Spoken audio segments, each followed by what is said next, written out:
नमस्ते प्यारे बच्चों, गणित के इस वर्ग में पुनः आप सभी का स्वागत है।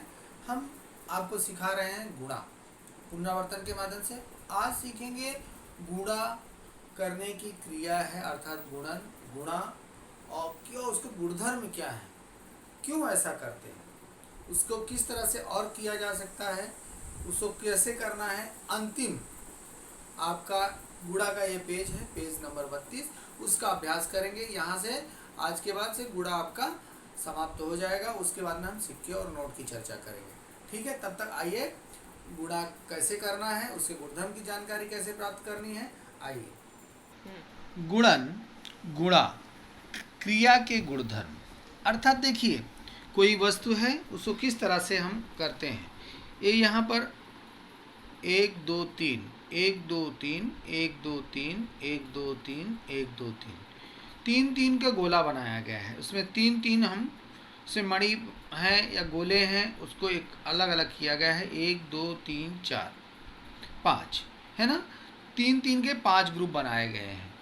ग्रुप यानी समूह, जैसे आप जानते हैं। अब यहाँ पर 3 गुणे 5 बराबर है। इसको दूसरे रूप में हम कैसे कर सकते हैं, अर्थात एक गोले में यहाँ 1 2 3 4 5 दिया गया है, 5 दिया गया है, ऐसे 1 2 3 गोले बनाए गए हैं, है ना। तो 3 गुणे 5 बराबर 5 गुणे 3, अर्थात हमें अंक स्थान परिवर्तन हो करके भी उत्तर उतना ही आता है। अर्थात 3 गुणे 5, 3 पचे 15 होता है, और यहाँ 5 गुणे 3 है, 5 3 15। पहले भी आपको हमने प्रश्न हल करते समय हमेशा बताया है कि अंक वही है, उसका स्थान परिवर्तन होने पर उसके उत्तर में, उसके संख्या में कोई परिवर्तन नहीं होता है। यही गुणा का गुणधर्म है, यही जोड़ का भी गुणधर्म है। उसके स्थान परिवर्तन कर दिया, अंक वही लिखा जाता, अर्थात संख्या वही, तो उत्तर समान ही आएगा। आपको पहले भी मैंने बताया हुआ है। अब यहाँ पर 3 गुणे 5 यानी 5 का पहाड़ा 3 बार पढ़ना है। 3 पचे 15, और यहाँ 5 गुणे 3 दिया गया है, तो 3 का पहाड़ा 5 बार पढ़ना है। जैसे जैसे 5 का 5 एकम 5, 5 दूनी 10, 5 3 15। फिर दूसरा है 5 गुणे 3, अर्थात 3 का पहाड़ा 5 बार पढ़ना है। 3 एकम 3, 3 दूनी 6, 3 त्रिका 9, 3 चौक 12, 3 पचे 15। तो देखिए इसके क्या गुणधर्म है कि उसका अंक ऊपर नीचे लिख दिया है, लेकिन गुणा उतने से 3 गुणे 5 से किया गया है, और यहाँ 5 गुणे 3 से किया गया, तो उत्तर दोनों का समान आता है। यही हमारा गुणे का गुणधर्म है। अंक में परिवर्तन नहीं होना चाहिए, स्थान परिवर्तन हो जाएगा चलेगा, अगर अंक वही है तो हमारा उत्तर वही आएगा। अब यहाँ देखिए 6 गुणे 5, 6 पंचे 30, और यहाँ 5 गुणे 6 दिया गया है, 5 छक 30, है ना। तो 3 अब यहाँ दिया गया है 8 गुणे 3, यानी 8 का पहाड़ा 3 बार पढ़ना है। 8 एकम 8, 8 दूनी 16, 8 त्रिक 24, और यहाँ 3 गुणे 8, अर्थात 3 का पहाड़ा 8 बार पढ़ना है। 3 एकम 3, 3 दूनी 6, 3 त्रिका 9, 3 चौक 12, 3 पचे 15, 3 छंग 18, 3 सते 21, 3 आठे 24, बराबर। केवल स्थान 8 की जगह पे 3 हो गया है, 3 की जगह पर 8 हो गया है, इतना फर्क। यहाँ 7 का गुणे 7 गुणे 6, 7 छंग 42, और यहाँ 6 सते 42, आपको तो आता ही है। 9 का पहाड़ा 2 बार, 9 गुणे 2, 9 दूनी 18, यहाँ पर 2 नवा 18, यानी 2 का पहाड़ा 9 बार पढ़ो, यहाँ 9 का पहाड़ा 2, तो उससे कोई परिवर्तन नहीं। तो इसका मतलब क्या निकला कि संख्याओं का क्रम बदलने पर भी गुणनफल वही आता है।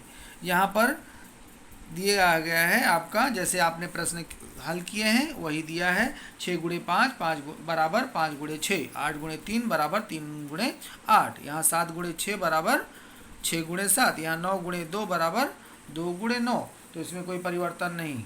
तो ध्यान, बहुत ज़रूरी बात यह है कि शून्य के गुणन अर्थात गुणा का गुणधर्म क्या होता है। किसी भी अंक में, किसी भी संख्या में शून्य से गुणा करने पर वही अर्थात वह संख्या शून्य हो जाती है, अर्थात मतलब कुछ नहीं। जैसे मैंने आपसे कहा कि आपके पापा ने शून्य लड्डू लाए और मम्मी ने भी शून्य लड्डू लाए, तो दोनों मिलाकर कितने लड्डू हो गए। तो शून्य गुणे शून्य धन शून्य, अर्थात 2 गुणे शून्य बराबर शून्य हो जाएगा। अर्थात यहाँ पर 2 धन 2 धन 2 धन 2, यहाँ पर प्रत्येक कटोरी में 2 2 लड्डू दिए गए हैं।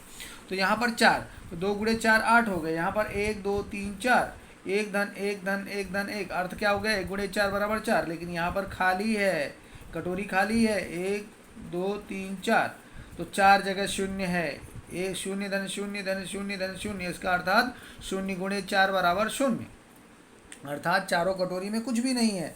तो इसका गुणधर्म क्या हुआ, किसी भी संख्या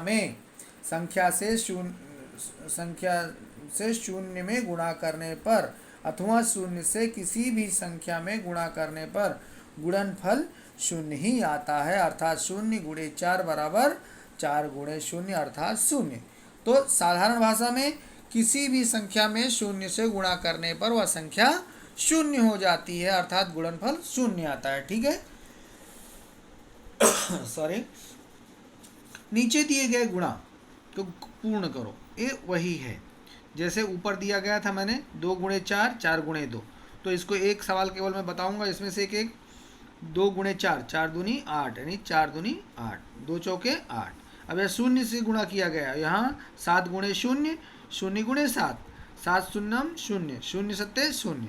अब यहाँ पर 9 गुणे 8 क्या हो गया, 9 8 72, 8 9 72। ठीक है, 8 गुणे 0, ये भी प्रश्न वैसा ही है, 8 शून्यम 0 0 अट्ठे 0, 6 त्रिक 18, 3 छंग 18। अब यहाँ देखो ये भी क्यों बाकी रहे, ये भी कर देता हूँ। 7 गुणे 3 7 त्रिक 21, 3 सते 21। ठीक है, अब देखिए गुणा का अंतिम ध्यान देना है कि किसको क्या कहते हैं, गुणा में किसको क्या कहते हैं। जैसे 6 गुणे 5, हाँ 6 पंचे 30, तो गुणज किसे कहते हैं, गुण्य किसे कहते हैं, और गुणनफल किसे कहते हैं।